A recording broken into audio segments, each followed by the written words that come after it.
Hey, psst, over here. Hey man, let me ask you something. Have you ever broken the rules? Maybe you stole anything? If you did, what were the consequences? Did your thieving ever result in, let's say, the death of nearly 15,000 people?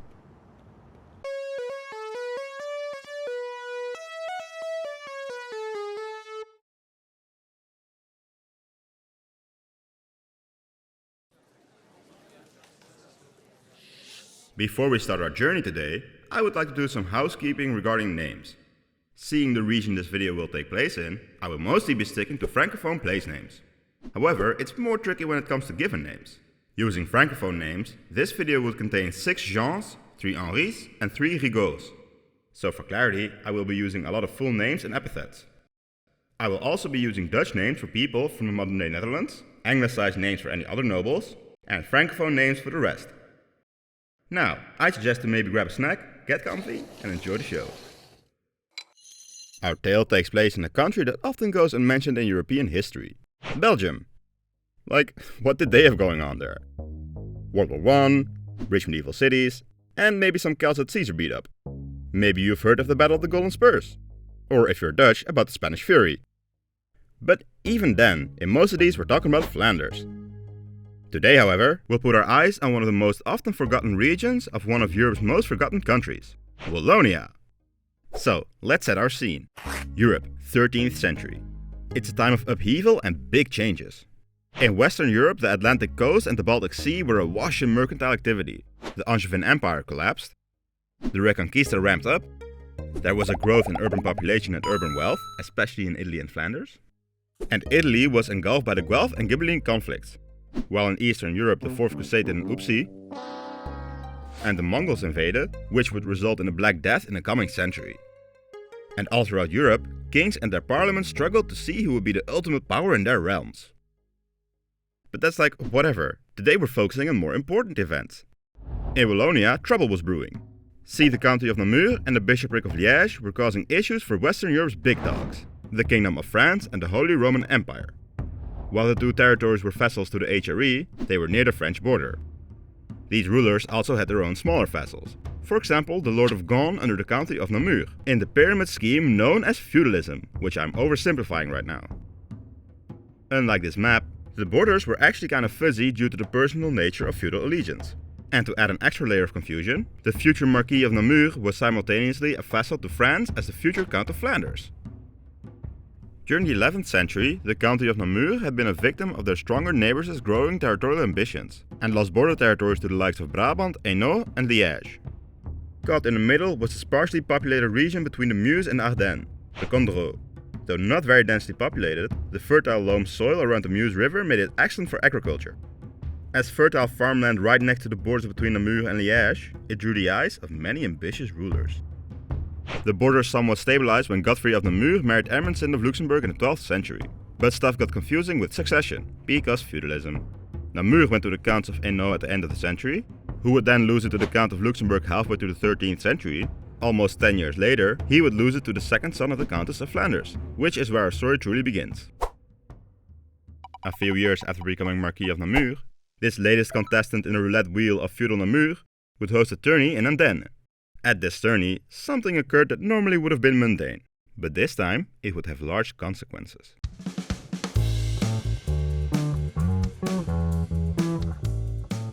(1275). It is a beautiful day in the Walloon city of Andenne. Guy of Dampierre, Marquis of Namur, is a little worried.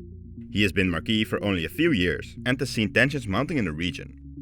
But that is not important today. Today is a day of fun. Fun and violence.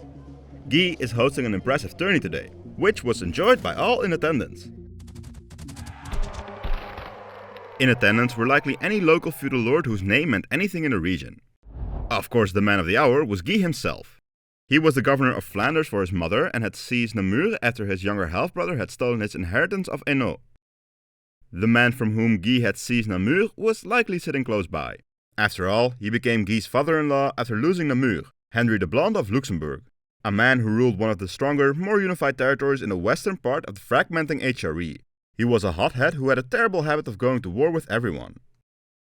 The influential Duke Jan I of Brabant was likely attending as well. as he was Guy's son-in-law. Jan was an enjoyer of life, culture and jousting. He was also a very capable warrior, whose future expansionist policies would be more successful than Blondie's. There were also likely many minor lords around, like Blondie's brother Gerard, the Count of Durbuy, and the brothers Richard and Nicholas of Beaufort. The first one I'll call Richard the Younger from now on, as their father was Richard of Beaufort, Lord of Valais, who was also the Lord of Gaunt and Beaufort since 1273 after his brother John of Beaufort died. Someone who was likely not attending the tourney was the Bishop of Liège, John of Enghien. To start off, the Catholic Church had a disdain for the violence and vice at tourneys. The bishop's position was also not very secure. He had only become Bishop of Liège last year, after his unpopular predecessor Hendrik of Gelders was deposed. Considering the mounting tensions between the two territories, John of Enghien was maybe not on the best terms with the Marquis of Namur. The small hamlet of Jalais, a few days earlier. The farmer Enguerrand woke up that day and chose violence. See, word had spread that there was going to be a big honking tourney in Andenne in a few days. A big tourney attracted lots of people and commerce, which meant a chance to make easy money. Now we had to think of how you could use this tourney to earn some extra coin. Ooh, he had an idea. He could go to the city of Ciney, steal a cow from some big bourgeois bozo, and sell it at the markets of Andenne. Cows are worth a small fortune to a poor peasant after all. And what are they gonna do? Chase them all the way there? Pick someone with a large enough herd, and they're likely not even gonna notice a cow was missing. At least not in time before Enguerrand had made off with the money. And so he executed his master plan and stole a cow from some guy in Ciney. We're back on the day of the tourney in Andenne, and Enguerrand couldn't be happier. All this commercial activity. He just needs to find a buyer for his cow. I forgot to mention someone, by the way. Someone else visiting for the tourney is Rigaud de Courbillon, whose cow has been stolen a few days ago. He figures this is an excellent place for a thief to sell a stolen cow. He looks around attentively. There! That's his cow, with some peasant standing next to it. He thinks, what can I do? And he spots the mayor of Ciney, Jean d'Allois, who is also the bailiff of the Condro. He explains the situation, but the Allois is just here to visit the tourney as well. So unfortunately he is outside of his jurisdiction, as Andenne is in the territory of Namur, and he is the mayor of a city in Liège territory. Plan B. They try to ask for help from local noblemen Richard the Younger and Nicholas of Beaufort. But punishing some cattle thief is way below their priorities. Like, come on, they're busy. There's going to be more jousting to watch. Yeah, baby! So Courbillon and Allois came up with a new plan. They take the simplest approach. They go to Enguerrand and threaten him with a good beating if he doesn't return the cow at once. Valuing health over cash, he readily agrees and sets forth to Ciney. Once he is in his jurisdiction, the Allois has Enguerrand seized and hanged. Justice was done, and all was well in Wallonia.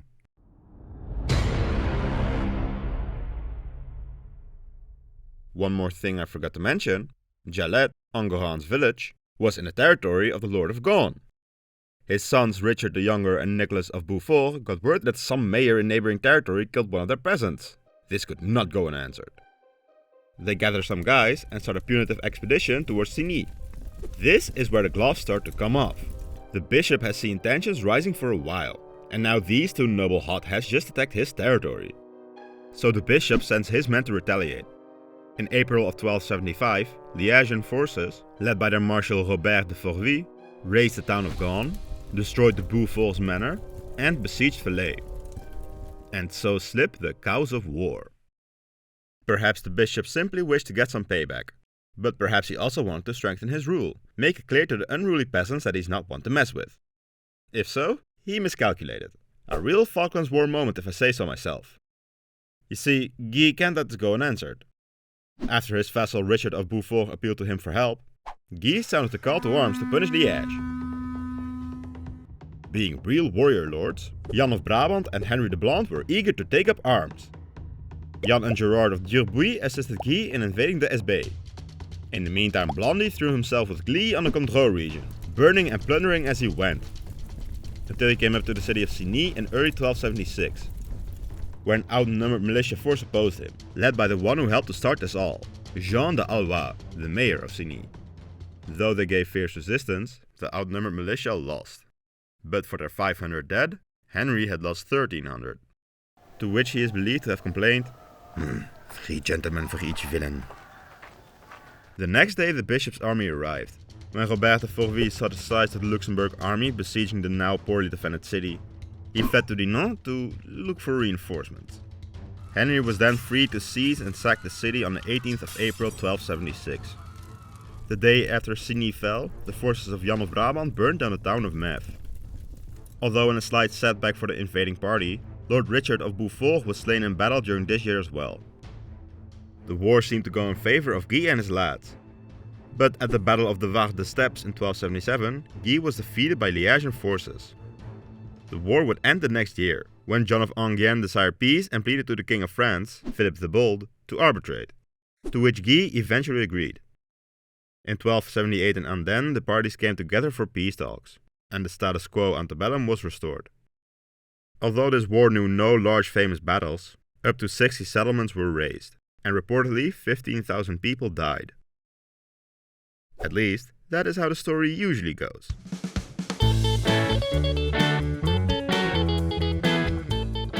Okay, so here I was, getting a message with an article on a war with a funny name.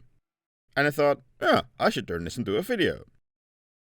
But then during my research, I noticed this little paragraph in the article.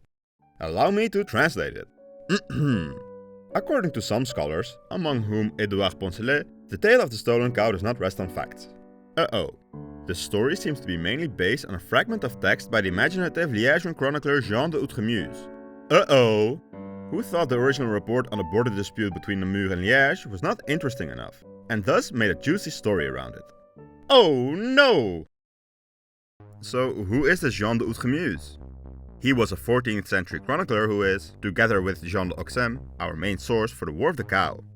Although the account by Outremeuse is a bit more fantastical in details, both describe how Enguerrand's thieving was the origin of the conflict. So, what actually happened?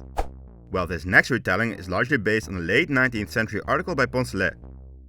He said this war might have broken out over the theft of a cow, but that there was likely a far more mundane reason why a conflict broke out. We have seen how Gaunt was a vassal to Namur, right? But that wasn't always the case. Originally, Richard of Beaufort, Lord of Valais, and his brother John, Lord of Beaufort and Gaunt, were vassals of Liège. But for whatever reason, maybe due to a bribe, maybe a feud with the Liègian bishop Hendrik of Gelders, who knows, John and Richard respectively switched allegiance to Namur and Brabant. But because this Hendrik was a little stinker and had to deal with the riotous populace, he was a bit preoccupied. He finally sent someone to deal with this in 1274, but was removed from office later that year. When John of Beaufort died childless in 1275, his brother got his sons to seize the lordships of Beaufort and Gaunt for him during the early reign of the new bishop. The Bishop of Liège, meanwhile, never accepted the legality of the Beaufort brothers switching lieges. Then the two sons of Richard, Richard the Younger and Nicholas, perhaps in order to avenge perceived grievances of this succession ordeal, took some men and killed the mayor of Ciney. Hendrik's successor as bishop, John of Enghien, saw this as an excellent opportunity to right some wrongs, so he sent men to go and burn down the Beaufort manor. To which Guy of Dampierre, as the new Marquis of Namur and Liege of Beaufort, wanted revenge. Thus it is more likely that a small border conflict broke out over feudal politicking rather than the theft of a cow. Yet still most of the time the version of Jean de Outremeuse is repeated. Why?